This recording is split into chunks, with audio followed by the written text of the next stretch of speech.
Don't forget to like, comment, and share this video. Hit that subscribe button below. That falls right in line when I talk to people, and I have coached and trained a lot of agents and a lot of other businesses too. I have three things, which really are two. One is, can I help other people? That's really first. If I'm not going to be helping somebody, what am I doing it for? The second one is, and I know there's reasons why, right? Money wise, there's reasons why. But the other one is the reason why. Make enough money to pay the bills and have fun, which is the third one, but it really is the second one. Yeah. So it's like, if I'm not helping people and they're not getting something out of it, then it's like, yeah, it's just not feeling good to me. I've coached a lot of people that they pay me, and I go, but you didn't do anything with it. What are you doing? And I start feeling, I don't like that. I kind of get turned off to that part of it, and that repels me from doing business with them. Well, it's the same thing with customers, for you with real estate agents, me with, and you and I with both everybody that we deal with, right? I mean, you either like the people or you don't, which is interesting that when I saw your name, I didn't know you from Adam. Right.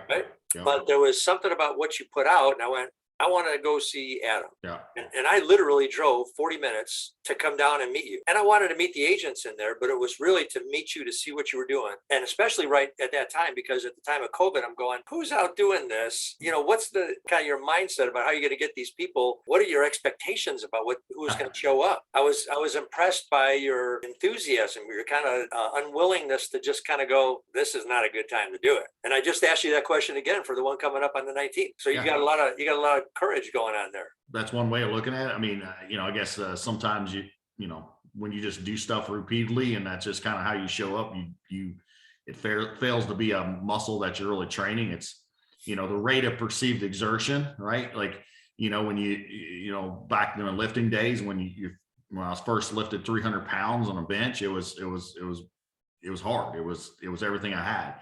And then after a while, it was my warm up, and the rate of perceived exertion wasn't there. So as you build these muscles and you just say, you know what, that's just how I'm showing up. And I think that these expectations can kill people. And I talk to people all the time, these loan officers, this expectation, oh my gosh, if I don't have 15 or 20 people, 30 people show up it's going to be a failure. Listen, if we have 2 people show up and you're able to have a great conversation, at the end of the day, you prepare, you learn, you have a reason to call, you have a reason to reach out, you have a reason to show value, and you're showing up just with this authority, whether it be with 2 or whether it be with 50.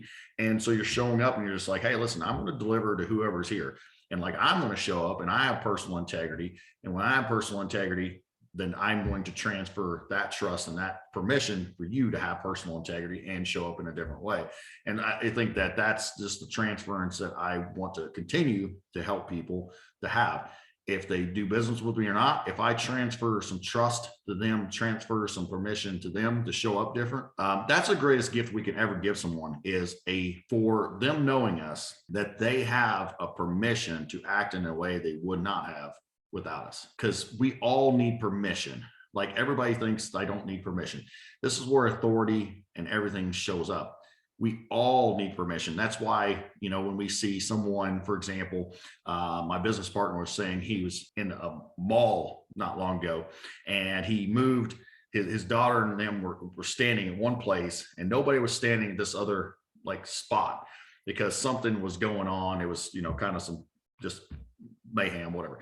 And so when he moved over, within 5 minutes, 20 different people were over there, right? And so that's just the way tribes and permission work, because we have this script. Everybody has a script. It's our job to help people break their script, because the script is, okay, I've got to sit down at this certain time. I got to do this certain time. I've got to act this certain way, because this is the setting for it.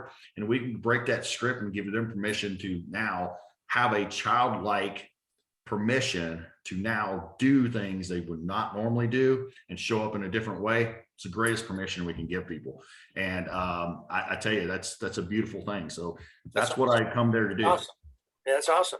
I mean, it really is true. And I know what you're talking about, because there are a lot of times when people just are, for whatever reason, they're hesitant. There's so much uncertainty about things. They're uncomfortable taking the risk. And when somebody else kind of just goes, yeah, it's really nothing there. There's no risk there. I'm just going to go do it. and all of a sudden kind of other people follow, really have that permission to have the leadership a lot of times. Yeah, I think we always have to question like what permission we have. And I question myself that and always trying to break those limits. And I have a coach too, right? Breaking me out of limits and going, okay, like why am I having, for example, like I have massive permission, like when I get on stage, like for me, I'm telling you right now, if you put a stage with and said I got 5,000, you're going to speak in front of 5,000 people on this subject matter, hell yeah, I'm in. I got permission. I'm freaking showing up. I'm freaking going after it.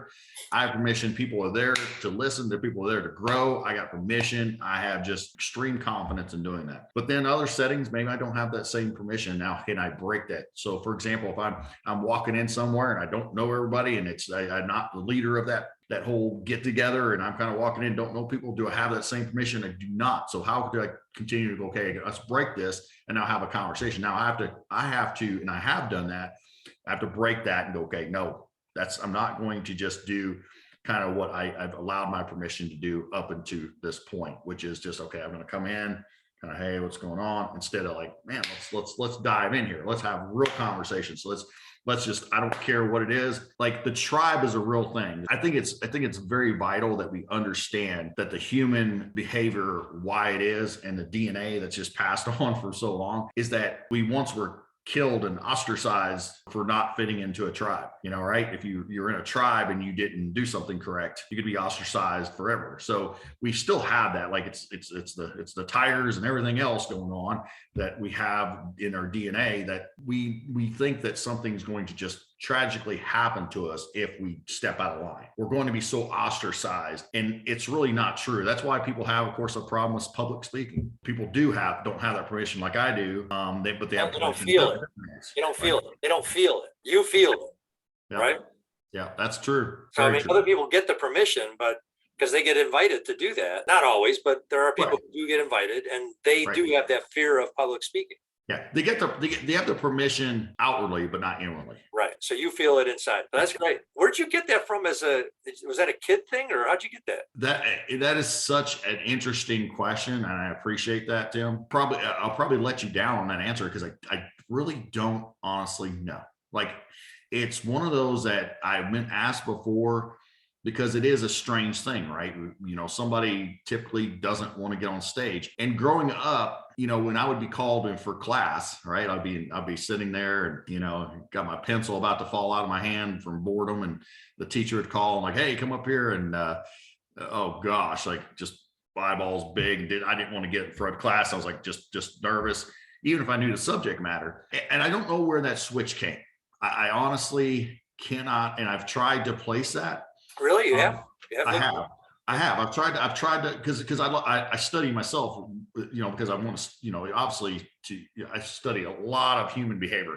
Like I'm deep into it. I don't know how many thousands of dollars I spent this last year on that. And I'm in a mastermind with like some of the highest level people out there.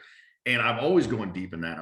I've never really placed that. I actually hired a new amazing coach as well that goes deep in. I think that I want to actually uncover that because that's a good secret sauce, right? Like, where did that come? Part of your huge story, right? Right. Like, where did that come? How did I do that? How do I repeat that in different areas? Especially when you just talked about the fact that you didn't like to get up in school, even though you knew the material. Yeah. So something happened there where you kind of learned or you experienced. It's such a weird thing that I can't place that. Typically I can place everything. That's been the one bugaboo for me not being on the place.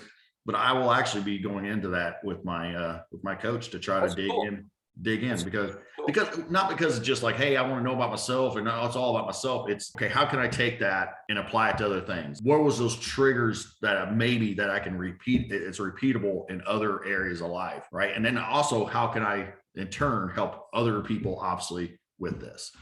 Give me a call, Tim Lennon, 404-368-2607.